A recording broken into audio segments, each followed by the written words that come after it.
നമസ്കാരം കൂട്ടുകാരെ, ഞാൻ പീറ്റർ ചൊവ്വള്ളൂർ. റബ്ബർ ടാപ്പിങ്ങുമായി മുന്നോട്ട് പോകാനാകാതെ കർഷകർ. കടുത്ത ചൂടാണ് പ്രശ്നം. ടാപ്പിംഗ് ചെയ്യുമ്പോൾ പാൽ തീരെ കുറവാണ്. ചൂടിന് മുന്നിൽ മരങ്ങൾക്ക് പിടിച്ചു നിൽക്കാനാവുന്നില്ല. ഇതുപോലെ കർഷകർക്കും ഇതുപോലെ മറ്റ് കൃഷികൾക്കും ചൂട് ബാധിച്ചിട്ടുണ്ട്. ആ കൃഷികളും വളരെ പരിതാപകരമാണ്. കഠിനമായ ചൂടിൽ 1901 രേഖകൾ പ്രകാരം രേഖപ്പെടുത്തിയതിന് ശേഷം ഇന്ത്യയിലെ മൂന്നാമത്തെ ഏറ്റവും ചൂടേറിയ ജനുവരി 2025 ഇന്ത്യൻ കാലാവസ്ഥാ വകുപ്പ് സ്ഥിരീകരിച്ചു. ഫെബ്രുവരിയിൽ പതിവിലും കൂടുതൽ ചൂട് കൂടുമെന്ന് ഇതിനകം പ്രവചിക്കപ്പെട്ടുള്ളതിനാൽ വരാനിരിക്കുന്ന സീസണൽ ചൂടിൻ്റെ വർധനയെക്കുറിച്ച് വിദഗ്ധർ മുന്നറിയിപ്പ് നൽകുന്നു.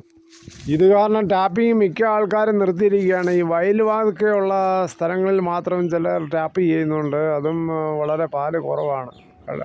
വേനലിൽ ഈ മരത്തിൻ്റെ ഇലകളൊക്കെ പൊഴിഞ്ഞുകൊണ്ട് പാലും തീരെ കുറവാണ്.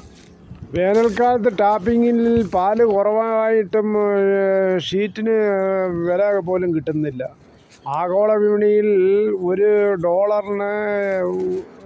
കൊടുക്കണമെങ്കിൽ 87.29 രൂപയാണ് കൊടുക്കേണ്ടത്. ട്രംപ് അധികാരത്തിന് ശേഷം സ്വർണത്തിൻ്റെ വിലയും ഹൈ ആയിട്ടുണ്ട്.